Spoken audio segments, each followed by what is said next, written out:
જો વિદ્યાર્થી મિત્રો ધોરણ 11 ચેપ્ટર નંબર 2 પરમાણુનું બંધારણ એમાં છેલ્લે આપણે લેક્ચર નંબર 24માં પ્રશ્ન નંબર આપણા પેમ્ફલેટના પ્રશ્ન નંબર 70 થી 75 સુધી ભણી ગયા હતા. હવે આજે આપણે આગળ ચાલીશું તો પ્રશ્ન નંબર 76માં પ્રશ્નનું બંધારણ આ રીતનું છે. હુંડના નિયમ પ્રમાણે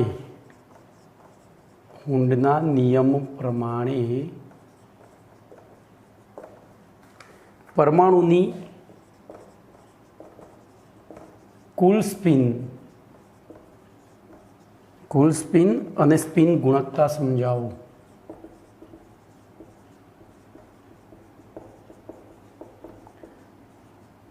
ભાઈ આ પ્રશ્ન ચોપડીમાં નથી, જી નીટમાં ઘણી વખત પૂછાઈ ગયેલો છે, એટલે આમાંથી MCQ પૂછાય.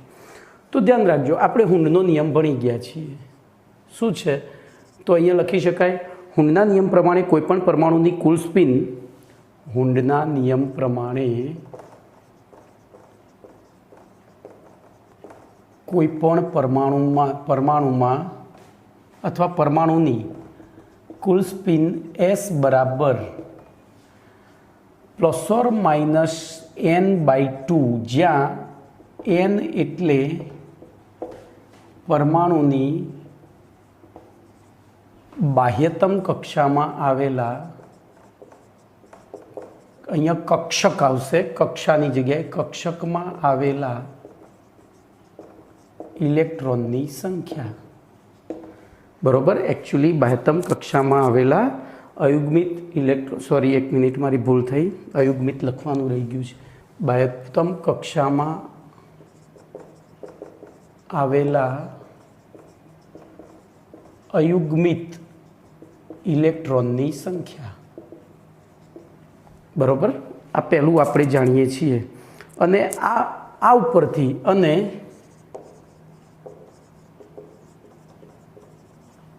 હુંડના નિયમ પ્રમાણે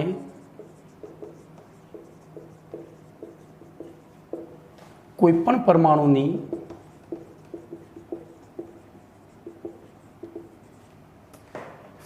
સ્પિન ગુણકતા, અહીંયા હું લખીશ એટલે સૂત્ર સ્પિન ગુણકતા, એનું સૂત્ર છે, જો એ યાદ રાખવાનું છે, 2(S + 1 થાય છે. આ ઉપરથી કોઈપણ પરમાણુની સ્પિન ગુણકતાનું મૂલ્ય કેટલું થાય છે? 2S. S એટલે આપણે આ રીતે શોધવાનું છે. હું દાખલા તરીકે n પરમાણુની કુલ સ્પિન અને સ્પિન ગુણકતા શોધો. જોજો ભાઈ, હવે એકચ્યુઅલી મારે તમને આ શીખવાડતા પહેલાં ઇલેક્ટ્રોન રચના શીખવાડવી પડે. હું હમણાં શીખવાડી દઉં છું આ જ લેક્ચરમાં. બરાબર, તો પહેલાં આપણે નાઇટ્રોજનનો પરમાણુ ક્રમાંક 7 લખીશું. એની ઇલેક્ટ્રોન રચના હિલિયમ કમ્પ્લીટ 2s2 2p3 લખીશું. આ કક્ષકીય, જોજો આ કક્ષકીય ઇલેક્ટ્રોન રચના થઈ અને એમાં આ કોર ઇલેક્ટ્રોન રચના થઈ. કોર ઇલેક્ટ્રોન રચનામાં આપણે અહીંયા ફરીથી લખીએ નાઇટ્રોજન 7 તો હિલિયમ કમ્પ્લીટ. હવે બોક્સ ઇલેક્ટ્રોન રચના લખીએ તો 2s, આ 2s કક્ષક છે અને આ 2p કક્ષકોનો સમૂહ, 2p પેટાકોષ છે. એમાં 3 કક્ષકો છે, px, py અને pz. px, py અને pz. તો જોજો આમાં 2 ઇલેક્ટ્રોન છે તો સ્પિન હુંડના સ્પિન ભ્રમણના નિયમ અનુસાર બોલો બંને એકબીજાથી વિરુદ્ધ દિશામાં ગોઠવાયા. અહીંયા 3 છે તો ત્રણેય બોલો પાઉલીના નિષેધ નિયમ પ્રમાણે એક ગોઠવાયા. તો તેથી એનની બાહ્યતમ કક્ષામાં આવેલા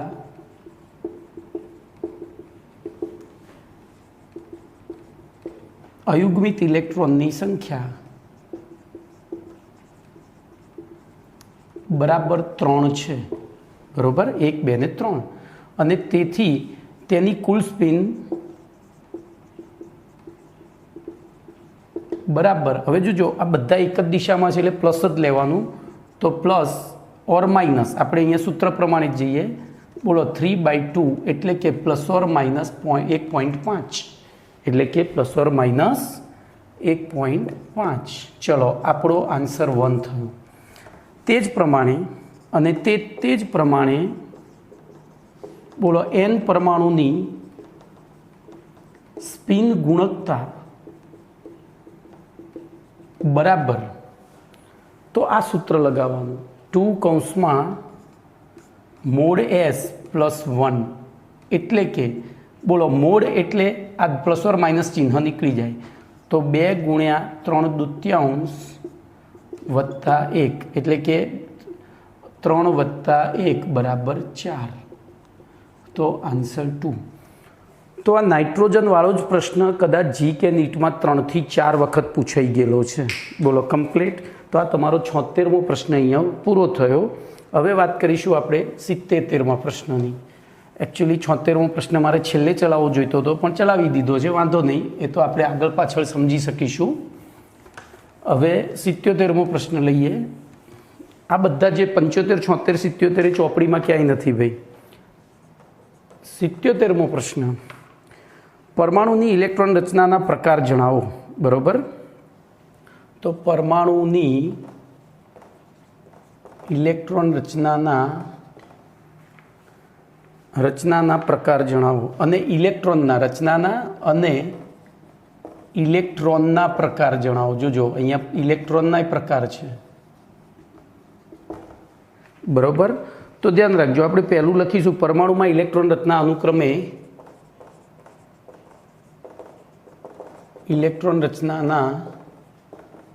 અનુક્રમે ત્રણ પ્રકાર છે. કેટલા? 3 પ્રકાર નીચે પ્રમાણે છે. સૌથી પહેલો પ્રકાર, તો એને નામ આપ્યું છે કક્ષીય ઇલેક્ટ્રોન રચના. હું હમણાં તમને બધું જ શીખવાડીશ. કક્ષીય ઇલેક્ટ્રોન રચના. બીજો પ્રકાર છે કક્ષકીય ઇલેક્ટ્રોન રચના. કક્ષકીય ઇલેક્ટ્રોન રચના. જોજો આ તમે ધોરણ 10માં વાપરીને આવેલા છો. હવે અને ત્રીજો છે કોર ઇલેક્ટ્રોન રચના. આ બે આપણે અહીંયા ભરીશું ધોરણ 11માં. ચલો એના પછી ઇલેક્ટ્રોનના પ્રકાર. તો ઇલેક્ટ્રોનના 2 પ્રકાર છે. હવે હું અહીંયા ટાઇટલ આપીશ ઇલેક્ટ્રોનના પ્રકાર. તો પરમાણુની ઇલેક્ટ્રોન રચનામાં ઇલેક્ટ્રોનના સ્થાનના આધારે તેના નીચે પ્રમાણે 2 પ્રકાર પડે છે. જોજો પહેલો પ્રકાર તો કયો છે? તો પહેલો પ્રકાર છે એને આપણે કોર ઇલેક્ટ્રોન કહીએ છીએ. Core electron. અને બીજો જેને સંવૃત ઇલેક્ટ્રોન પણ કહેવાય ગુજરાતીમાં, સંવૃત ઇલેક્ટ્રોન. અને બીજો પ્રકાર છે તો સંયોજકતા ઇલેક્ટ્રોન. બીજો પ્રકાર કયો છે એનો? સંયોજકતા ઇલેક્ટ્રોન. હવે કોર ઇલેક્ટ્રોન કોને કહેવાય? તો હમણાં હું ઇલેક્ટ્રોન રચના સમજાવીશ ત્યારે આપણે આ બધું ડિસ્કશન કરીએ છીએ ફરીથી. ચલો એના પછી 78મો પ્રશ્ન લઈ લઉં અને પછી આપણે ઇલેક્ટ્રોન રચના ભણવાની શરૂઆત કરીએ એટલે ચકાચક. 78મો પ્રશ્ન મહત્વનો છે ભાઈ. 78મો પ્રશ્ન છે ઇલેક્ટ્રોન રચનાના સંદર્ભમાં પરમાણુની સ્થિરતા. ઇલેક્ટ્રોન રચનાના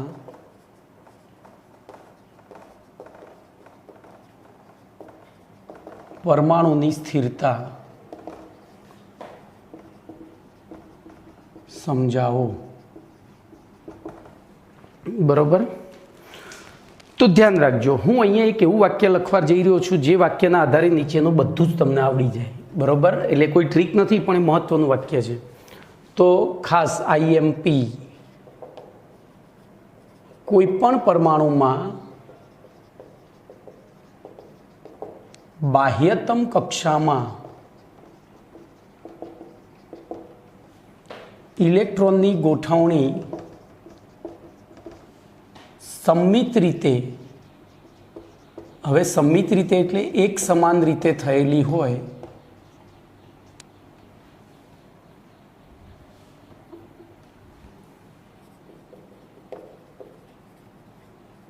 તો તેવા પરમાણુ સ્થાયી હોય છે.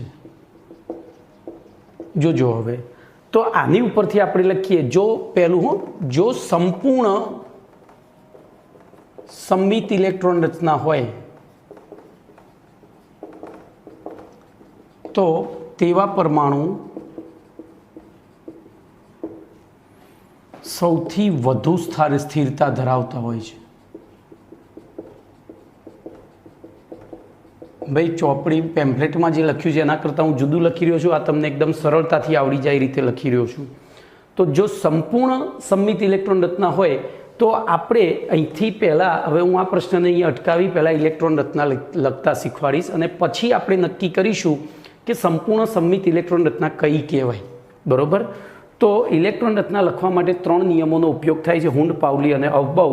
પણ એ ત્રણેયનો સમન્વય આપણે ભેગો કરીએ તો આપણે પહેલો તો એક ચાર્ટ બનાવવો પડશે. પેલા અફબાઉ પ્રમાણે ઉર્જા પહેલાં નીચા શક્તિ સ્તરમાં,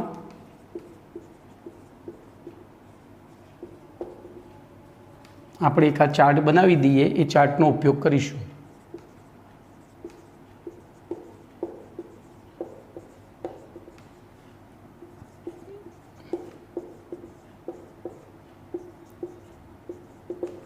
બરોબર? અને એ પ્રમાણે જઈએ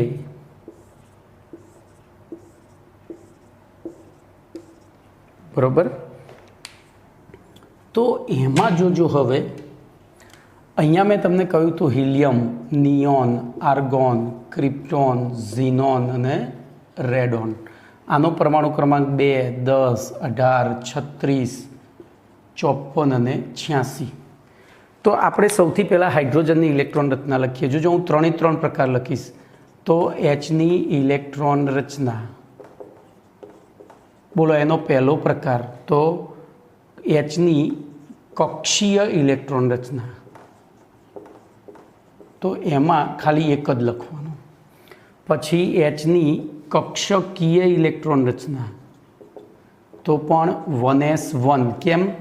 તો પહેલી 1s પેટાકોષ આવે, એમાં એક જ કક્ષક છે ને એમાં એક ઇલેક્ટ્રોન ભરાય. અને કોર ઇલેક્ટ્રોન રચના તો હાઇડ્રોજનની લખી શકાય નહીં. જોજો હવે હું હિલિયમ લઉં તો હિલિયમની પહેલી આપણે કક્ષકીય લખીએ. બોલો કક્ષકીય ઇલેક્ટ્રોન રચના શું થશે? તો હિલિયમનો પરમાણુ ક્રમાંક 2 છે. બરાબર? તો અહીંયા 2 જ લખવાના. આ તમે 10માં ભણ્યા હતા. પછી Heની, સોરી આ કક્ષીય, હો ભાઈ મારી ભૂલ થઈ, કક્ષીય અને કક્ષકીય. તો કક્ષકીયમાં બોલો 2 ઇલેક્ટ્રોન છે તો કયા પેટાકોષમાં ભરાશે? 1s2માં. તો 1s2 એટલે 2 થઈ જશે. 1s પેટાકોષ છે ને એમાં 2 ઇલેક્ટ્રોન. ચલો કોર ઇલેક્ટ્રોન રચના, તો કોર ઇલેક્ટ્રોન રચનામાં આપણે હિલિયમ માટે આ રીતે હિલિયમ લખી શકીએ, પણ એ પણ શક્ય નથી. કારણ કે કોર ઇલેક્ટ્રોન રચના આગળના આ નિયમ પ્રમાણે સ્થાયી, સૌથી વધુ સ્થાયી પરમાણુની ઇલેક્ટ્રોન રચના સ્વરૂપે દર્શાવીએ છીએ. ચલો એના પછી લિથિયમ લખીએ. તો લિથિયમનો પરમાણુ ક્રમાંક 3. હવે હું પહેલી લખીશ કક્ષકીય, તો 2, 1. બોલો 10માં આ રીતે લખી હતી. તો એ કક્ષીય. પછી કક્ષકીય લખીએ Li3. તો આપણી પાસે 3 ઇલેક્ટ્રોન છે, એમાં 2 અહીંયા ભરાય અને એક આગળ ગયો, તો 1s2, 2s1. ચલો કોર લખીએ. તો કોરમાં જુઓ હવે 2s આગળ નિવૃત્ત એટલે કે નિષ્ક્રિય તત્વ આવી ગયું, કોર આવી ગઈ, આ કોર છે. તો અહીંયા આપણે હિલિયમ લખી 2s1 લખી શકીએ. બરાબર? હિલિયમ લખી તો આ કોર ઇલેક્ટ્રોન રચના થઈ. હવે હું હજુ અહીંયા ભૂસીને અહીંયા જ લખીશ.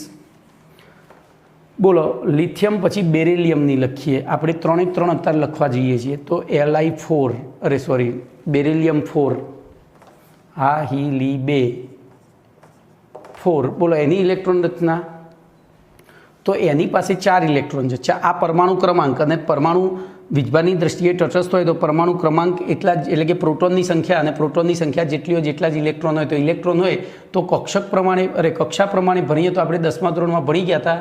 પહેલી કક્ષામાં 2 અને પછી આગળ જે વધે ભરે જવાના. બીજીમાં 8 ભરાય, યાદ છે ને? ત્રીજીમાં 8, 18, 18 એ રીતે. એવી રીતે ચલો બીની આપણે કક્ષકીય લખીએ. તો 1s2, 2s2, 1s2, 2s2. અને બીની કોર ઇલેક્ટ્રોન રચના લખીએ તો 1s2ની જગ્યાએ હિલિયમ, કારણ કે 2s પહેલાં હિલિયમ કમ્પ્લીટ છે, તો 2s2. ચલો બોરોનની લખીએ, બોરોન 5. તો બોરોન 5ની કક્ષકીય ઇલેક્ટ્રોન રચના શું થશે? તો કક્ષીય ઇલેક્ટ્રોન રચના થશે 2 3. કેમ? તો બીજી કક્ષામાં 8 ઇલેક્ટ્રોન ભરાઈ શકે, પહેલીમાં 2 ભર્યા પછી આપણી પાસે 3 વધ્યા તો એ બીજીમાં ગયા, બરાબર. એટલે ચલો એની પછી કક્ષકીય લખીએ તો 1s2 2s2 પછી તો 2s2 ભરાઈ ગયા પછી ક્યાં જાય? તો 2p1. આપણે આ પ્રમાણે હેડ ટુ ટેલ જવાનું છે.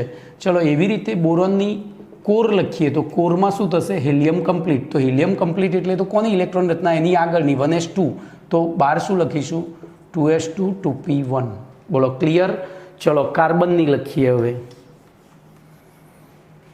કાર્બનની લખીએ તો કાર્બન 6. બોલો ઇલેક્ટ્રોન રચના 2 4 થશે. આ કઈ લખી? કક્ષીય. પછી કાર્બન 6. બોલો 1s2 2s2 2p1 અરે સોરી 2p2 6 થશે ને. ચલો હવે કોર લખીએ તો કોરમાં જોજો કાર્બન 6 હિલિયમ કમ્પ્લીટ પછી 2s2 પણ અહીંયા 2 અલગ અલગ તો 2px1 2py1 આ રીતે લખવી પડે. જો કે તમે આના અથવા કરીને આ રીતે લખી શકો છો. મોટાભાગે આ નથી વપરાતી એટલે આપણે એ નથી લખતા, પણ એ જ શીખવી જરૂરી છે. તો 1s2 2p2 લખી અરે સોરી હિલિયમ અથવા જોજો આમ આઈએમપી છે helium 2s2 2px1 2py1 2pz0 આ રીતે લખવી પડે. કારણ કે પી પેટાકોષમાં 3 કક્ષકો હોય, કઈ? px py અને pz. તો એ ત્રણેયમાં કેવી રીતે ઇલેક્ટ્રોન ભરાયા? તો શરૂઆત થઈ px થી py થી પછી pz થી. હવે હું આ ભૂસી દઈ અને પછી આપણે લાઇનસર બધાની ઇલેક્ટ્રોન રચના લખતા જઈએ. તો હું કોર જ લખીશ. જોજો આ પ્રશ્ન અધૂરો રાખીને આપણે આગળ વધીએ છીએ. પછી એ પ્રશ્ન જાતે ઇલેક્ટ્રોન રચનામાં જ પૂરો થઈ જશે, બરાબર. ઇલેક્ટ્રોન રચનામાં જ પૂરો થઈ જશે. તો કાર્બન સુધી ભરી દીધી. નાઇટ્રોજન 7. બોલો એનો પરમાણુ ક્રમાંક. એટલે હું એક કામ કરું, અહીંયા બધી જ ભાગ પાડી દઉં. પહેલો પરમાણુ અહીંયા એક કોષ્ટક જ બનાવી દઈએ.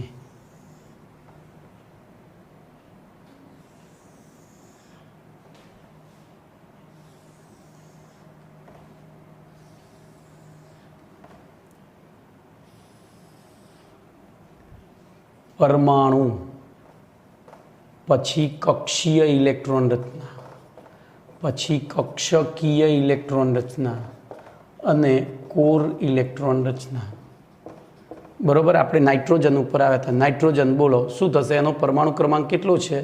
તો નાઇટ્રોજન 7, બરાબર. આપણે આ રીતે લખીશું નાઇટ્રોજન 7. તો શું થશે? 2 2 3 થશે. કક્ષકીયમાં લખીએ તો 2 2 3 થાય, કારણ કે ટોટલ 7 ઇલેક્ટ્રોન. પહેલી સોરી મારી ભૂલ થઈ હો ભાઈ, 2 2 3 નહીં 2 5 થશે. મેં પહેલી મારા મગજમાં કક્ષીય તો 2 5, કારણ કે પહેલી કક્ષામાં 2 ભરાય, બીજીમાં 8 ભરાય. તો જ્યાં સુધી 8 નહીં ભરાય ત્યાં સુધી આગળ નહીં જવાનું.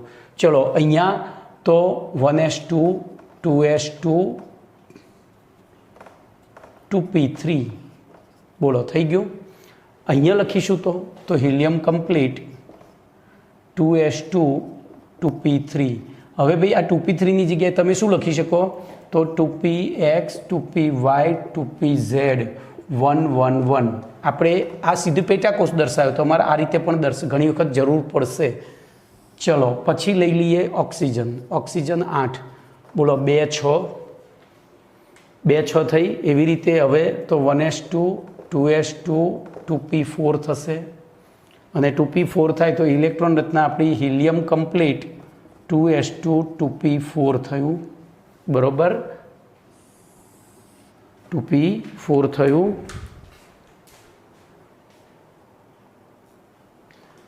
ચલો એના પછી ઓક્સિજન ફ્લોરિનની લખીએ. ફ્લોરિન 9. બોલો 2 7 થશે. 1s2 2s2 2p4 થયા, અરે 5. બોલો અહીંયા શું થશે? હિલિયમ કમ્પ્લીટ 2s2 2p5, બરાબર. ચલો પછી લખીએ તો નિયોનની. નિયોન 10. બોલો 2 8 1s2 2s2 2p5 એની જગ્યાએ શું થઈ જશે 2p6, એક વધશે ઉપર. એવી રીતે અહીંયા હિલિયમ 2s2 2p6. ચલો ધ્યાન રાખજો. પછી હું તમને આ પહેલાં લખી દઈએ, પછી પેલો 28મો પ્રશ્ન. બોલો નિયોન પછી આર્ગોન, આર્ગોન નહીં, સોડિયમ Na. બોલો Na 11, તો 2 8 1 આપણે ભણીને આવ્યા છીએ. બોલો અહીંયા થશે 1s2 2s2 2p6, 10 થયા. અહીંયા સુધી 10 થયા, તો 11મો ક્યાં જશે? 3s1. બોલો હવે અહીંયા તો 3s1માં ગયા એટલે આગળનું કોર થઈ ગયો નિયોન પછી 3s1. ચલો પછી આપણે લઈ લઈએ મેગ્નેશિયમ 12, તો 2 8 2 એક વધ્યો ને, તો અહીંયા 1s2 2s2 2p6 3s2. બોલો અહીંયા થશે નિયોન કમ્પ્લીટ 3s2. ચલો પછી તો મેગ્નેશિયમ પછી આવ્યો એલ્યુમિનિયમ 13, તો 2 8 3 2 8 3, 10મા ધોરણમાં આ રીતે લખી હતી જ કક્ષીય ઇલેક્ટ્રોન રચના. તો 1s2 2s2 2p6 3s2. બોલો 2 ભરાઈ ગયા, એસમાં તો 2 જ ભરાય, પછી નીચે આવે તો 3pમાં 1, તો અહીંયા થશે નિયોન કમ્પ્લીટ 3s2 3p1. ચલો પછી તો સોમે 80 સિલિકોન 14, તો 2 8 4. બોલો 1s2 2s2 2p6 3s2 3p2, અને અહીંયા નિયોન કમ્પ્લીટ 3s2 3p2 થશે. ચલો પછી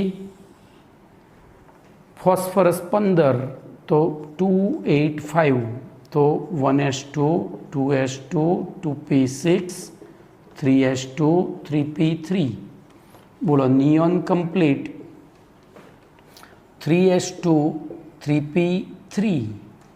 ચલો પછી આવ્યો સલ્ફર 16, તો 2 8 6, તો 1s2 2s2 2p6 3s2 3p4, તો નિયોન કમ્પ્લીટ 3s2 3p4.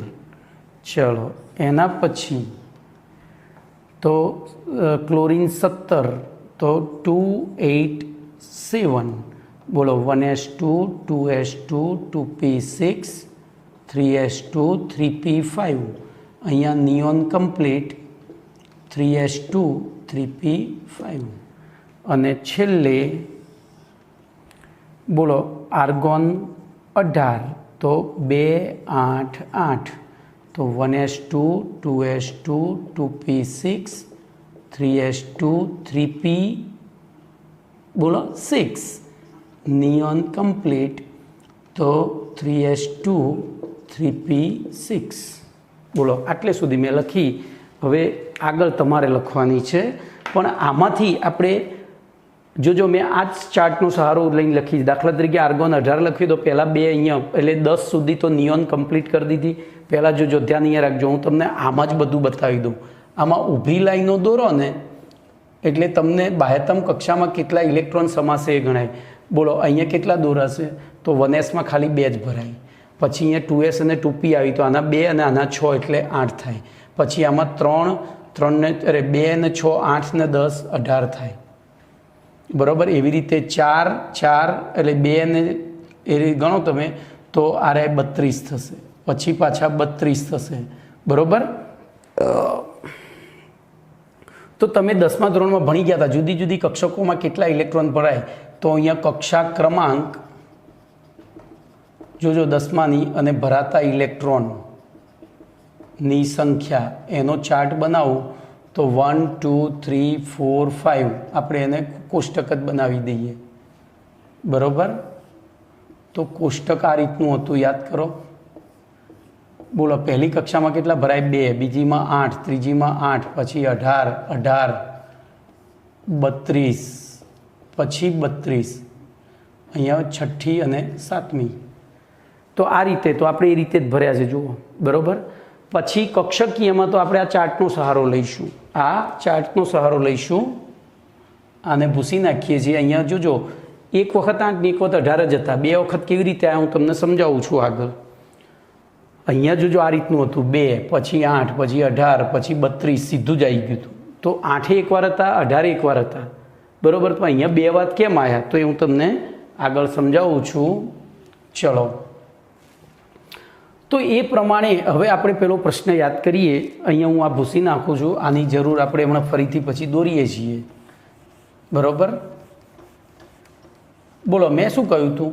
કેવા પરમાણુઓ સ્થાયી હોય તો જેમની ઇલેક્ટ્રોન રચના સમમિત હોય. તો જોજો, જે પરમાણુની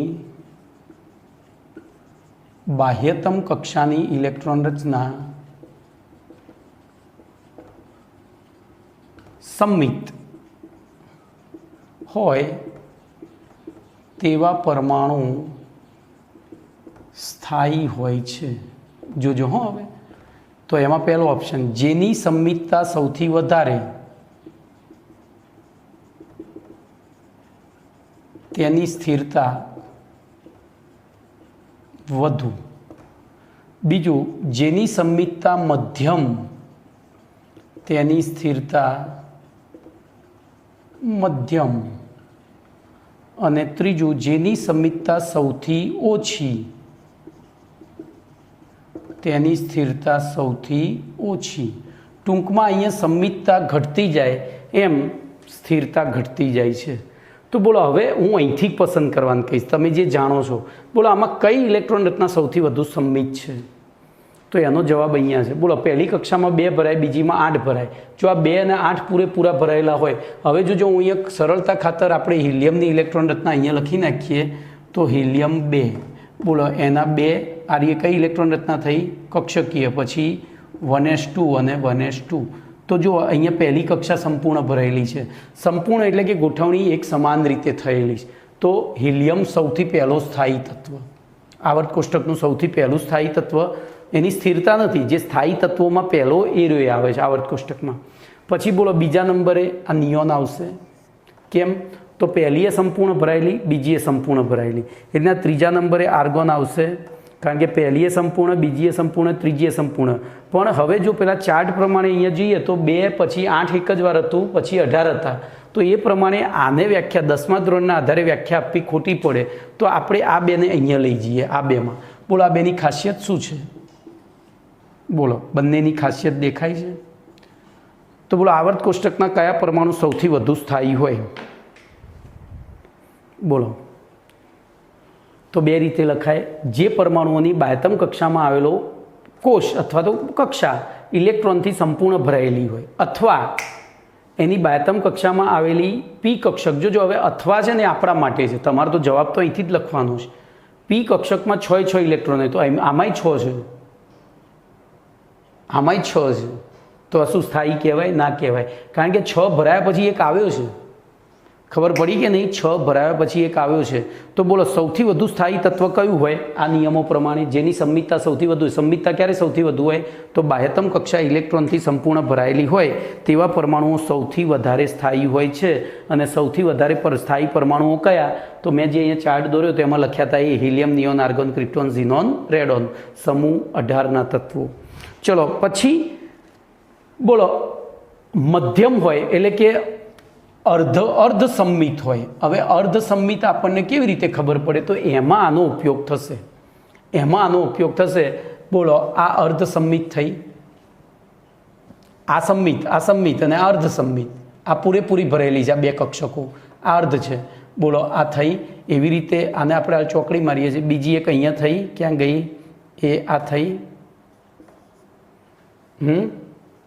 તો જુઓ, બોલો, જે અર્ધ સંમિત હોય એની સ્થિરતા તો પેલા બધા તત્વો કરતાં ઓછી, પણ બાકીના બધા તત્વો કરતાં વધારે.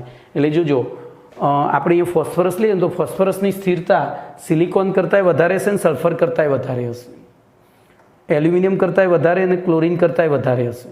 કેમ? તો એમાં અર્ધ સંમિત ઇલેક્ટ્રોન રચના છે. તો અર્ધ સંમિત ઇલેક્ટ્રોન રચનામાં આપણે લખવું પડે કે જેની બાહ્યતમ કક્ષામાં આવેલા પેટાકોષ ઇલેક્ટ્રોન દ્વારા અર્ધપૂર્ણ અને સંપૂર્ણ. તો બોલો, આ સંપૂર્ણ ભરાયેલો છે અને આ અર્ધપૂર્ણ છે. આ સંપૂર્ણ અને આ અર્ધપૂર્ણ. તો એ વધારે સ્થાયી હોય. ચલો ત્રીજા નંબરે કોણ વધારે સ્થાયી આવશે? તો બે બે અર્ધપૂર્ણ હોય. જોજો, બે બે અર્ધપૂર્ણ હોય એ વધારે સ્થાયી હોય. તો ફરીથી જોજો, અહીંયા હું લખી દઉં છું. તો સૌથી વધુ સ્થાયી કોણ હોય? તો આ બધા MCQ, સૌથી વધુ સ્થાયી પરમાણુ. તો હું શોર્ટમાં લખીશ, જેની બાહ્યતમ કક્ષા ઇલેક્ટ્રોનથી સંપૂર્ણ ભરાયેલી હોય. બરોબર. ચલો પછી બીજા નંબરે સ્થાયી કોણ? તો જેની બાહ્યતમ કક્ષામાં આવેલી કક્ષકો, બોલો, સંપૂર્ણ અને અર્ધપૂર્ણ ભરાયેલી હોય. તો એવા ઉદાહરણ આપણી પાસે છે. આ સંપૂર્ણ ભરાયેલી, અર્ધપૂર્ણ, આ સંપૂર્ણ, આ અર્ધપૂર્ણ. અને ત્રીજા નંબરની સ્થાયી કઈ? તો જેમાં બાહ્યતમ કક્ષામાં, બરોબર, આવેલી કક્ષકો અર્ધપૂર્ણ ભરાયેલી હોય. અર્ધપૂર્ણ ભરાયેલી હોય તે ત્રીજા નંબર. અને એના પછી બધા જ ઓછા સ્થાયી. તો અહીંયા તમારો પ્રશ્ન નંબર 78 પૂરો થઈ ગયો. હવે જોજો, આના ઉદાહરણોમાં આપણે શું લઈ લીધું? તો નાઇટ્રોજન, ફોસ્ફરસ, એટલે કે સમૂહ 13ના તત્વો આવશે. કયા? સમૂહ 13ના તત્વો, સોરી, સમૂહ 15ના તત્વો, મારી ભૂલ થઈ. નપઆસ સભ્ભી, નપઆસ સભ્ભી, બરોબર. અને આમાં કયા તત્વો આવશે? તો એ હવે એક અપવાદ છે, એમાં કોઈ ગ્રુપ નથી આવતું, કોઈ સમૂહ નથી આવતો. એ ઇલેક્ટ્રોન રચના ઉપર ડિપેન્ડેડ છે. એટલે આપણે એને વિચારીએ. આપણે બોલો 20 સુધી તો ઇલેક્ટ્રોન, 18 સુધી તો લખી દીધી છે. હવે 20થી લખવાની શરૂઆત કરીએ. હવે હું ફક્ત આ જ ઇલેક્ટ્રોન રચના લખીશ. પછી તમારે 3 3 લખવાની છે. આ જોઈ લીધી એ પ્રમાણે બધા જ તત્વોની ઇલેક્ટ્રોન રચના 3 3 લખી દેવાની છે. બરોબર. હમણાં હું તમને આવર્ત કોષ્ટક યાદ રાખવાની ટ્રીક આપી દઉં છું. આખું આવર્ત કોષ્ટક યાદ રહી જશે.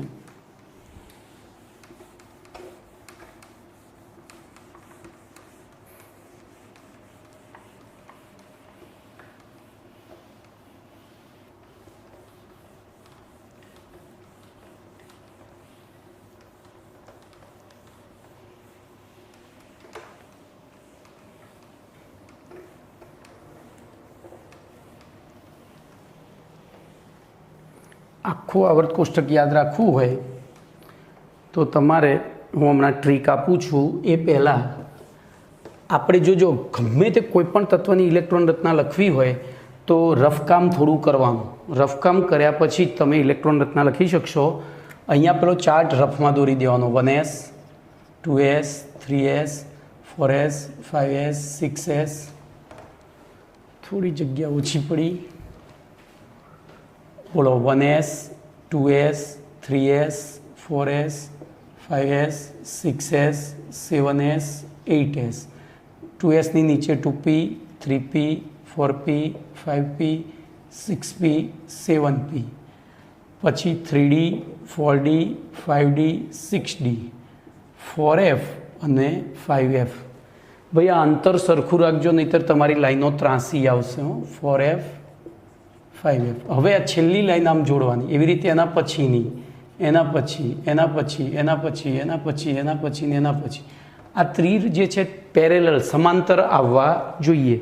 અને અહીંયા પછી પહેલું છોડીને બીજામાં બોલો શું લખવાનું? Helium, neon, argon, krypton, xenon, radon. 2, 10, 18, 36, 54, 86. ભાઈ આ કોષ્ટક ઓછામાં ઓછું 5 થી 10 વાર અને આ બધું લખજો વચ્ચે, તો જ ઇલેક્ટ્રોન રચના આવડશે, બાકી નહીં આવડે. બરોબર. હવે આપણે 19 નંબરના તત્વ, તો 19 નંબરનું તત્વ કયું? તો પહેલાં હું તમને 1 થી 30 તત્વો યાદ રાખવાની ટ્રીક આપી દઉં. ઘણા બધા જાણતા હશે. હા, હી, લી, બે, બો, કા, ના, ઓ, ફ્લો, ની. સો, મે, એ, સી, ફો, સ, ક્લો, આ, પો, કે.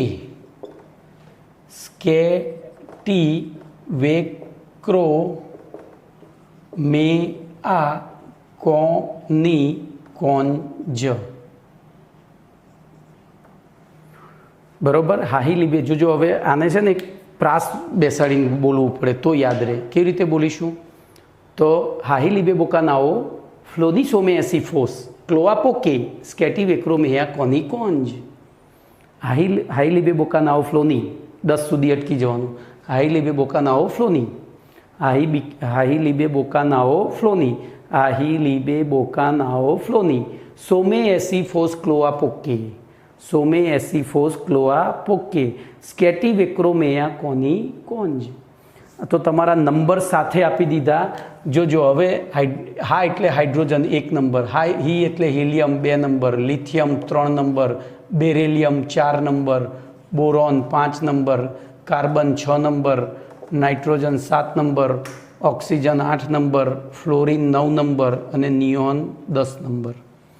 પછી sodium 11 number, 12 number magnesium, aluminium 13 number, silicon 14 number, પછી phosphorus 15 number, sulphur 16 number, chlorine 17, argon 18, potassium 19 અને કેલ્શિયમ 20.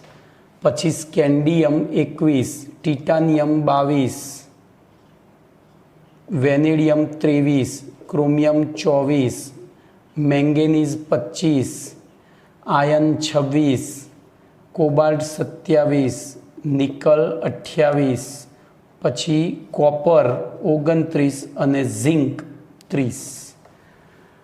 હવે જોજો આમાંથી 1-2 તત્વોની સંજ્ઞા એમના નામ કરતાં જુદી પડે. હાઇડ્રોજનનો H, હિલિયમનો He, લિથિયમનો Li, બેરેલિયમનો B, બોરોનનો B, કાર્બનનો C, નાઇટ્રોજનનો N, ઓક્સિજનનો, ફ્લોરિનનો F, નિયોનનો નિયોન Ni. પણ સોડિયમનો એને કેમ, એસ કેમ નહીં? તો સાહેબ સોડિયમનો એસ કેમ ના લેવાય? સલ્ફર આપી દીધો છે. તો એવું નથી. સોડિયમનું ઓરિજિનલ નેમ, લેટિન નામ, એનું ઓરિજિનલ નામ છે નેટ્રિયમ. આ લેટિન નામ છે અને નેટ્રિયમ ઉપરથી એની સંજ્ઞા લીધી છે. જો હું અપવાદ તમને સમજાવી જ દઉં અત્યારે. આવા કેટલા અપવાદ છે તમારે શોધી કાઢવાના છે આવર્ત કોષ્ટકમાં. બોલો. બીજું પોટેશિયમ છે. જુઓ, મેગ્નેશિયમનું Mg, Alનું aluminium, silicon, phosphorus, sulphur, chlorine, argon, calcium, આ તો બધા જ સેટ થઈ જાય છે. Scandium, titanium, vanadium, chromium, manganese, iron, cobalt, nickel, copper અને ઝિંક. પોટેશિયમ. તો પોટેશિયમનું ઓરિજિનલ નામ શું છે? તો કે ઉપરથી છે. કયું? કેલિયમ. શું છે? કેલિયમ. આવા 8 કે 9 તત્વો છે કે જેમના નામ અને સંજ્ઞા જુદી પડે છે. ઓરિજિનલ લેટિન, આ લેટિન નામ છે, આ ઇંગ્લિશ નામ છે. બરોબર. આ લેટિન નામ છે, આ ઇંગ્લિશ નામ છે. તો આપણે અહીંયા સુધી તો ઇલેક્ટ્રોન રચના લખી ગયા છીએ. હવે વાત કરીશું 19થી આગળ વધીએ. ભાઈ આપણે આખું આવર્ત કોષ્ટક યાદ રાખવાનું છો, 30 સુધીના તત્વો નહીં. હું તમને આખું આવર્ત કોષ્ટક યાદ રખાવી દઈશ એક જ લેક્ચરમાં. વરી નોટ. એક લેક્ચરમાં તમે આવર્ત કોષ્ટક કોઈ ઊંઘમાંથી ઉઠાડીને પૂછશે તો આવડશે, એ પણ ગોખ્યા વગર, જો તમે સરખી રીતે તૈયાર કરો તો. ચલો, 19 નંબરનું તત્વ આપણું આવ્યું પોટેશિયમ. બોલો, એની ઇલેક્ટ્રોન રચના તો હું કોર ઇલેક્ટ્રોન રચના લખું તો 19ની આગળ નિષ્ક્રિય તત્વ કયું આવ્યું? આર્ગોન. એનો મતલબ 18 ઇલેક્ટ્રોન ભરાઈ ગયા. તો 19મો ઇલેક્ટ્રોન ક્યાં જશે? 4s1. પડી. તમારે પેલી 2 લખવાની છે. કઈ? તો 19 છે એટલે 2 8 8 1 2 8 8. જુઓ, 2 8 8 દુ 16 ને 2 18, પછી 1 12 કાઢવાનું. તો આ કઈ થઈ? કક્ષકીય. પછી કક્ષીય આપણે લખીએ જ. ચલો ને, અહીંયા ફરીથી કોષ્ટક જ બનાવીએ ને, એટલે માથાકૂટ નહીં. ત્યાં સુધી બધા આવી જશે.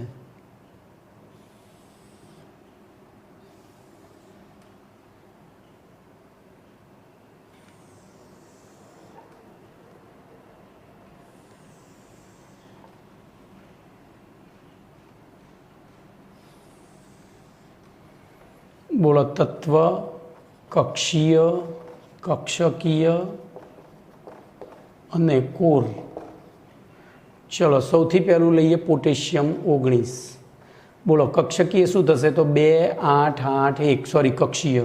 આ શું થશે? તો અહીંથી ભરવાનું શરૂ કરવાનું. 1s2, 2s2, 2p6, 3s2, 3p6, 4s1. 2 ને 2 4 ને 2 6 ને 2 6 ને 6 12 ને 6 18 ને 19 એ રીતે કોર લખીએ તો આટલે સુધીનું આગળનું કમ્પ્લીટ આર્ગોન કમ્પ્લીટ આવશે. આર્ગોન 18 ઇલેક્ટ્રોન આ રીતે લખ્યું એનો અર્થ કે 18 ઇલેક્ટ્રોન સમૃદ્ધ થઈ ગયા, ભરાઈ ગયા છે. તો 19મો ક્યાં ગયો? 4s1. ચલો એવી રીતે બોલો પોટેશિયમ પછી કેલ્શિયમ 20 લખીએ તો 2 8 8 2. બોલો અહીંયા 1s2, 2s2, 2p6, 3s2, 3p6, 3s2 અરે 4s2 થશે. તો અહીંયા આર્ગોન 4s2. ચલો ત્રીજો લખીએ બોલો શું થશે? તો સ્કેન્ડિયમ 21.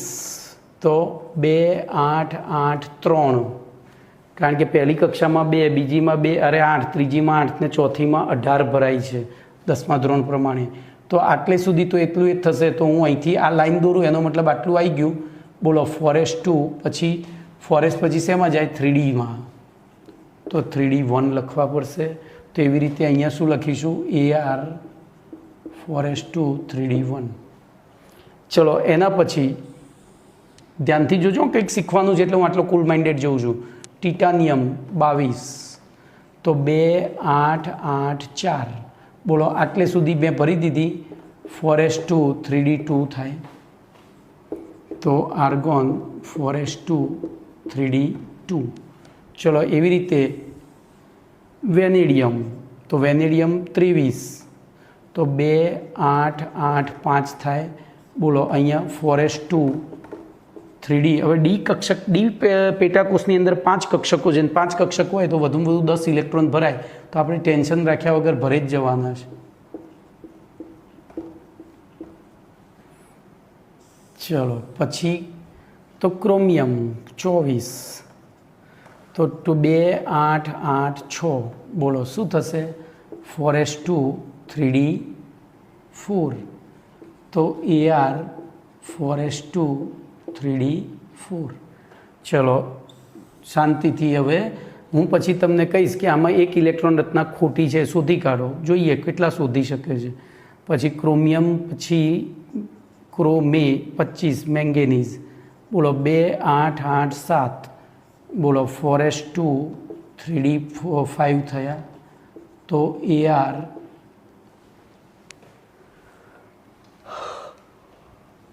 4s2 3D5 થાય. એસમાં ગયા પછી 3Dમાં. ચલો એના પછી તો આયન 26. તો 2 8 8 8 થયા. બોલો 4s2 3D6.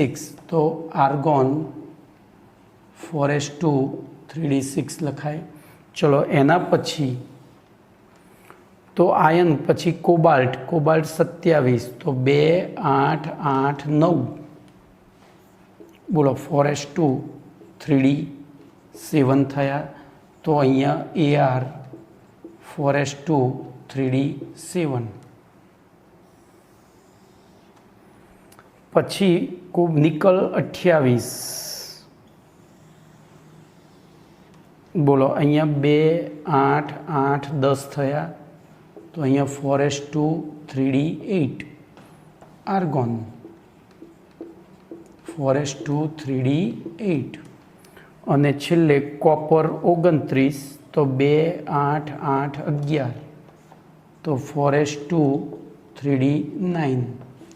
બોલો આર્ગોન 4s2 3D9. અને છેલ્લી અહીંયા લખી દઉં છું, જોજો. તો ઝીંકમાં 2 8 8. બોલો કેટલા રહ્યા? તો 12. બોલો અહીંયા શું થશે? તો 4s2 3D10 થાય. અરે સોરી, આગળ લાઈન દોરું ને, એ લાઈન એટલે આટલી ઇલેક્ટ્રોન રચના છે, મેં અંડરલાઈન કરીએ. તો 4s2 3D10. અને અહીંયા બોલો આર્ગોન કમ્પ્લીટ 4s2 3D10. બરાબર. તો આ તમારી બધી ઇલેક્ટ્રોન રચનાઓ મેં 30 સુધીની લખી દીધી, તમારે બધી જ લખવાની છે. ત્રીજા ભાગની મેં ચોથા ભાગની 25% શીખવાડી. બોલો આમાંથી 2 ઇલેક્ટ્રોન રચના ખોટી છે. અને કેમ ખોટી છે? તો પહેલાં મને એમ કહો કે આમાંથી સૌથી વધુ સ્થાયી તત્વ કયું હશે? આમાં કયું તત્વ સૌથી વધારે સ્થાયી હશે એવો MCQ પૂછાય તો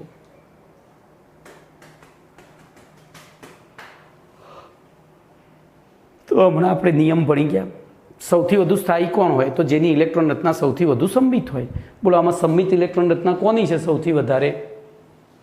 તો બાહ્યતમ કક્ષામાં આવેલી બધી જ કક્ષકો કેવી હોવી જોઈએ? સંપૂર્ણ ભરાયેલી. તો બોલો એક આ હોઈ શકે. આ બાહ્યતમ કક્ષા થઈ. આ કોર ઇલેક્ટ્રોન રચના છે ને એ ભૂલી જવાની. આપણે બાહ્યતમ તો એક આ થાય, પછી બીજી એક થાય. જુઓ તો ડી જો એસમાં 2 ભરાય અને ડીમાં મહત્તમ 10 ભરાય તો બીજી આ થાય. તો તમને એવો પ્રશ્ન પૂછે ત્રીજા આવર્તનું સૌથી વધુ સ્થાયી તત્વ કયું? તો ત્રીજા આવર્તનું સૌથી વધુ એમાં સ્કેન્ડિયમથી ઝીંક સુધી પોટેશિયમ, આ ત્રીજો નહીં, આ તો બીજો આવર્ત થઈ જશે. સ્કેન્ડિયમથી ઝીંક સુધીમાં સૌથી વધુ સ્થાયી તત્વ કયું? તો ઝીંક. ખબર પડી કેમ? તો બીજા એકેમાં ક્યાંય સ્થિરતા નથી. ચલો બીજા નંબરનું સ્થાયી તત્વ કયું હવે? તો એના માટે બીજો નિયમ. બોલો જેની ઇલેક્ટ્રોન રચના કેવી હોય? અર્ધસંમિત હોય. જેમાં પૂરેપૂરી ભરાયેલી છે એવી અર્ધપૂર્ણ ભરાયેલી હોય. તો આવી એવી કોઈ પણ કક્ષકો છે કે જે અર્ધપૂર્ણ ભરાયેલી હોય? તો જો આ અર્ધપૂર્ણ છે પણ આ નથી. આ અર્ધપૂર્ણ છે પણ આ બરાબર, આ અર્ધપૂર્ણ છે પણ આ નથી. અરે અર્ધપૂર્ણ નહીં, આ પૂર્ણ થવાની તૈયારીમાં છે. વિચારો તમે. તો એવી પરિસ્થિતિમાં શું થશે ખબર છે? જો અહીંયા હું તમને કહું, એક વાર્તા કહીશ કે ડાહીબેન અને સવિતાબેન. સવિતાબેન એટલે એશ કક્ષક, ડાહીબેન એટલે ડી કક્ષક. સવિતાબેનને એક દીકરો છે. ડાહીબેનને 5 દીકરા છે. બંને શાક માર્કેટમાં ગયા. બંને ડાહીબેન ને સવિતાબેન બંને શાક માર્કેટમાં ગયા. સવિતાબેન સુખી છે, ડાહીબેન દુઃખી છે. એટલે કે એમની આવક મર્યાદિત છે. આવક મર્યાદિત છે, આમની આવક પૂરતી છે. બોલો ડાહીબેને 2 કેળા લીધા. એમને એક દીકરો છે, 2 કેળા લીધા. આમની પાસે પૂરતા પૈસા નહોતા એટલે એમને 4 કેળા લીધા છે. તો એ બંને ભેગા થઈને અડધો ડઝન કેળા લીધા. બરાબર? બંને ભેગા થઈને અડધો ડઝન કેળા લીધા. બોલો શું થશે ઘરે ગયા પછી? તો ડાહીબેનને તો 5 દીકરા છે, એમની પાસે પૈસા મર્યાદિત હતા એટલે એમને 4 કેળા લીધા છે. ભાઈ એ દુઃખી છે, પૈસા આવક ઓછી છે, એમની આવક એ પૂરી છે, પણ દીકરો એક જ છે કે એમને વિચાર્યું કે 2 કેળા ખાશે એટલે બહુ થઈ ગયું, એટલે બીજા દિવસે ફરી જઈશું એટલે તાજા લાવીશું. એટલે એમને 2 કેળા, એટલે ટૂંકમાં બંને ભેગા થઈને અડધો ડઝન કેળા લીધા. એમાં 4 ડાહીબેને રાખ્યા, 2 સવિતાબેન લાવ્યા. બોલો શું થશે હવે? તો આવી પરિસ્થિતિમાં જ્યારે બંને ઘરે આવશે અને પોતપોતાના દીકરાઓને કેળા આપશે તો હંમેશા કોઈ પણ માતા છે ને, કોઈ પણ તમારી મમ્મીએ તમે ઓબ્ઝર્વ કરજો, ફ્રૂટ ગમે એટલું લાવ્યું હોય પણ પહેલાં આવે એટલે તમને એક જ નંગ આપે. તો આમને એક નંગ વેચ્યા. બોલો આમને વેચ્યા એટલે શું થયું? એક દીકરો રહી ગયો. બોલો એ દીકરાના મનમાં ફિલિંગ્સ શું આવશે? એ દીકરાના મનમાં શું ફિલિંગ્સ આવશે? બોલો શું ફિલિંગ્સ આવે કે મમ્મી મને પ્રેમ કરતી નથી? એટલે કે ડાહીબેનના ઘરમાં ડખો પડ્યો. શું થયું? ડાહીબેનના ઘરમાં ડખો પડ્યો. સામે સવિતાબેનના ઘેર શું થયું? તો સવિતાબેનના ઘેર એક જ દીકરો હતો, 1 કેળું આપે એ તો ખુશ થઈ જવાનું. એની જોડે કોઈ કમ્પેરિઝનનું ચાન્સ જ નથી. તો બોલો ડાહીબેન પોતે નામ ડાહી છે એટલે ડાપણ દર્શાવશે. ડાહીબેન પોતાના ઘરમાં ડખો ન થાય તે માટે શું કરશે? ડાહીબેન પોતાના ઘરમાં ડખો ના થાય તે માટે શું કરશે? તો બંને ખાસ બેનપણીઓ છે, કેળા સમજી વિચારીને જ લાવે છે. આને 2 દિવસ ચાલે, પેલા પછી બીજા દિવસે ફરીથી જાય, એટલે એ રીતે. તો જોજો એ શું કરશે? આની પાસેથી 1 કેળું ઉછીનું લેશે. 1 કેળું. જોજો ભાઈ, આપણે પરમાણુઓના બનેલા છીએ એટલે આપણી વર્તણૂક પરમાણુઓ જેવી છે, એ તમને કહી દઉં. આપણે પરમાણુઓના બનેલા છે એટલે આપણી આખી વિચારધારા છે ને પરમાણુ જેવી હોય, તો બરાબર એવી ઘટના અહીંયા થાય. જુઓ, સવિતાબેનને એક જ દીકરો છે એસ, ડાઈબેનને 5 દીકરા છે. કયા 5? DXY, DYZ, DZX, DZX², SY² અને DZ². સવિતાબેન ડાઈબેન 4 જ કેળા લાવ્યા છે, સવિતાબેન 2 જ કેળા લાવ્યા છે. તો ઘરમાં ડખો થતો અટકાવવા માટે આ 1 ઇલેક્ટ્રોન અહીંયા જતો રહેશે. તો બોલો, અહીંયા 1 થયા, અહીંયા 5 થયા. બોલો, અર્ધપૂર્ણ સંમિત થઈ ગઈ. અર્ધપૂર્ણ સંમિત થઈ ગઈ ને, એટલે કોપર પછી બીજા નંબરની સ્થિરતા કોની આવશે? ક્રોમિયમની. કોપર પછી બીજા નંબરની સ્થિરતા કોની આવશે? ક્રોમિયમની. પડી? ચલો હવે વિચારો, આવો બીજો ડખે ક્યાં પડે છે? તો એવો બીજો ડખો અહીંયા પડે છે. દાખલા તરીકે આમને 9 કેળા લીધા, 9 ને 2 11, પેલા જોડે પૂરા ડઝન નહોતા, 11 કેળા લીધા. બરોબર? બોલો હવે તો પહેલા દિવસે તો ડખો નહીં પડે, કારણ કે સવિતાબેને 1 કેળું આપશે. અને ધારો કે આ હમણાંથી અઠવાડિયેથી કેળા નહોતા લાવ્યા એટલે પહેલાં 1 આપી દીધું, પછી બીજું 1 વેચ્યું. ભાઈ 2 ખાઈ લો. શું આ 2 ખાઈ શકશે? કારણ કે દીકરા કેટલા છે? 5. તો જે છેલ્લો વધશે એના મનમાં ફરી પાછી ફિલિંગ્સ આવશે કે જો બાકીના બધાને મમ્મીએ 2 કેળા આપ્યા, મને 1 જ આપ્યું, એનો મતલબ કે હું મમ્મીને ગમતો નથી. તો એવી પરિસ્થિતિમાં હવે મા માટે તો બધા દીકરા સમાન હોય, તો એવી પરિસ્થિતિમાં મા શું કરશે? પોતાની સમજી લો ડિગ્નિટી લેવલ ડાઉન કરીને પણ ડાઈબેન સવિતાબેન પાસેથી ઉછીનું 1 લેશે. તો અહીંયા થઈ જશે 1, અહીંયા થઈ જશે 10. બોલો, બંનેનામાંથી કોઈના ઘરે ડખો પડે એવો છે ખરો? ના. તો એવી સેમ રચના અહીંયા છે. બોલો, ડાઈબેન 9 કેળા લાવ્યા છે, સવિતાબેન 2 કેળા લાવ્યા છે. તો અહીંથી ઇલેક્ટ્રોન અહીંયા જતો રહેશે.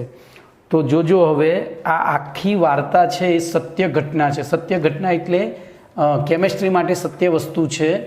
જ્યારે કોઈપણ કક્ષા, કોઈપણ પરમાણુની બાહ્યતમ કક્ષામાં ડી કક્ષકમાં અર્ધપૂર્ણ કે સંપૂર્ણ ઇલેક્ટ્રોન રચના પ્રાપ્ત થવા માટે 1 ઇલેક્ટ્રોન ખૂટતો હોય, તો અહીંયા ઓરિજિનલ ઇલેક્ટ્રોન રચના શું હતી? હું ઓરિજિનલ લખી દઉં તો 4 અને 1, અહીંયા 9 અને 2. તો 1 ઇલેક્ટ્રોન ખૂટતો હોય ત્યારે તે ડી કક્ષક નજીકની ઓછી ઉર્જાવાળી, જોજો અહીંયા ધારો કે ડી પછી 3D પછી 4p હોય, પણ એ 4p પાસેથી ઇલેક્ટ્રોન નહીં લે, કારણ કે એની ઉર્જા વધારે છે.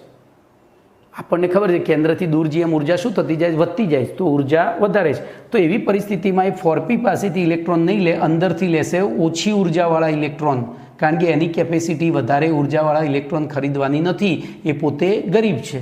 તો એવી પરિસ્થિતિમાં અંદરના ઇલેક્ટ્રોનને પોતાની તરફ આકર્ષી અને આ ઇલેક્ટ્રોન રચના નહીં, પરંતુ કઈ ઇલેક્ટ્રોન રચના ધારણ કરે છે?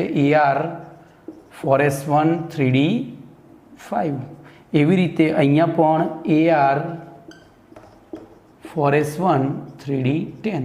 તો આવા કેટલાક અપવાદરૂપ તત્વો છે કે જે અર્ધપૂર્ણ અથવા તો અર્ધસંમિત ઇલેક્ટ્રોન રચના ધારણ કરવા માટે, એ ધારણ કરી અને વિશિષ્ટ સ્થિરતા ધારણ કરવા માટે એમાં રહેલી ડાઈબેન સવિતાબેન પાસેથી 1 કેળું ઉછીનું લે છે. આવું ક્યારે થાય? જ્યારે ડી કક્ષકમાં આપણા નિયમો પ્રમાણે, જોજો, આપણા નિયમો પ્રમાણે ડી કક્ષકમાં 4 અથવા 9 ઇલેક્ટ્રોન ભરાતા હોય ત્યારે એ નજીકની એસ કક્ષકમાંથી 1 ઇલેક્ટ્રોન ઉછીનો લઈ, ઓકે. તો આવા બીજા પરમાણુ તમારે શોધી કાઢવાના છે. હું કહીશ નહીં, હું પછી આવતા લેક્ચરમાં કહીશ. બરાબર? તમારે આવા પરમાણુ શોધી કાઢવાના છે. આવતા લેક્ચરમાં હું કહીશ. અને તમારે આવર્ત કોષ્ટક, તમારે ચોપડી તમારી પાસે હોય તો ઠીક છે, નહીતર આપણે તત્વોની સંજ્ઞાની કોઈ જરૂર નથી. ખાલી નંબર લખવાનું, પરમાણુ ક્રમાંક જેટલા આવડે એટલા અહીંયા લખવાના. દાખલા તરીકે 1 પછી H2 પછી હિલિયમ એમ લખી એની 3 પ્રકારની ઇલેક્ટ્રોન રચના 1 પેજમાં આવી જાય એવું કરજો. હવે ધારો કે જોજો આ ઇલેક્ટ્રોન રચના કેમ શોધવામાં આવી છે, તો એનું કારણ આપી દઉં તમને. કોર ઇલેક્ટ્રોન રચના આપણને બહુ જ કામમાં આવશે, અને કોર ઇલેક્ટ્રોન રચના હજુ ખોટી છે એ હું તમને કહીશ. આમાં શું ખોટાપણું છે હું કહું છું તમને. મેં ઇનડાયરેક્ટલી તો ચલાવી દીધું છે. બોલો, ધારો કે તમને એમ કે 103 નંબરના તત્વની કક્ષકીય ઇલેક્ટ્રોન રચના લખો, તો શું કરવું પડે?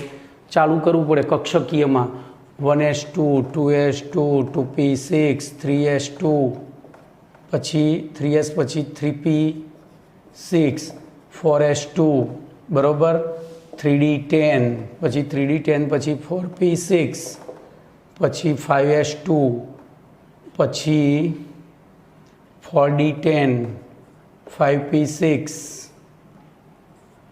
પછી 6s2 પછી 4f14 જો એફના 7 પ્રકાર છે 7માં 2 લેખે 14 ઇલેક્ટ્રોન ભરાય પછી 5d10 6p2 બરાબર 7s2 પછી 5f14 બરાબર હવે આપણે ગણવા પડે કે આપણે 103થી વધારે તો નહીં લખી દીધા ને તો 2 ને 2 4 6 10 ને 2 12 ને 6 18 ને 2 20 ને 10 30 30 ને 6 36 ને 2 38 ને 10 48 ને 6 54 ને 2 56 ને 14 70 80 82 અહીંયા 6 આવશે 80 ને 6 86 86 ને 2 88 88 ને 14 102 તો અહીંયા સુધી આવે ત્યારે 102 ભરાયા તો બોલો 5d1 તો આ થઈ તમારી કક્ષકીય ઇલેક્ટ્રોન રચના એકચ્યુઅલી તમારે કક્ષકીય જ લખવી પડે પણ વૈજ્ઞાનિકોએ આટલી લાંબી ઇલેક્ટ્રોન રચના ન લખવી પડે એ માટે થઈને સરળતા ખાતર એમને શું કર્યું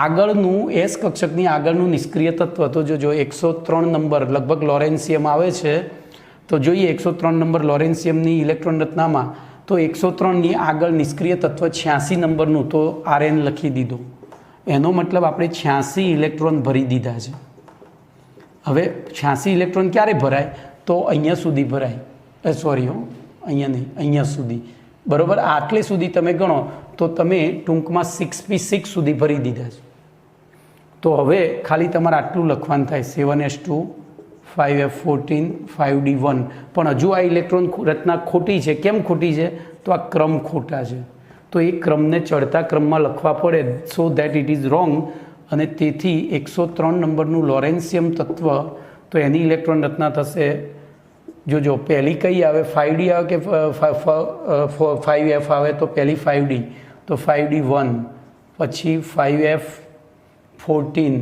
અને છેલ્લે 7s2 તો આ રીતે લખો ત્યારે તમે સાચા જવાબો આપી શકશો આ ઇલેક્ટ્રોન રચના ખોટી નથી આ સાચી જ છે પણ આના આધારે તમે એમસીક્યુના સાચા જવાબ નહીં આપી શકો તમારે એમસીક્યુના સાચા જવાબ આપવા હોય તો આ ચડતા ક્રમમાં ગોઠવવું જરૂરી છે તો તમારે 120 તત્વો સુધીની ઇલેક્ટ્રોન રચના ખાલી આ રીતે પરમાણુ ક્રમાંક લખી અને જ્યાં સુધી ફાવે ત્યાં સુધી 3 અને પછી બહુ લાંબી થઈ જાય તો પછી એટલી કોર ઇલેક્ટ્રોન રચના વચ્ચેની કક્ષકીય ના લખતા પહેલી લખવાની ને છેલ્લી લખવાની પહેલી કક્ષીય લખવાની અને કોર લખવાની એમ કરી મને હોમવર્કમાં મોકલવાનું છે ઓકે તો અહીંયા આપણો પાઠ પૂરો થઈ ગયો હવે જી નીટ ચલાવીને પછી હું દાખલા ફરીથી લઈ લઈશ બરાબર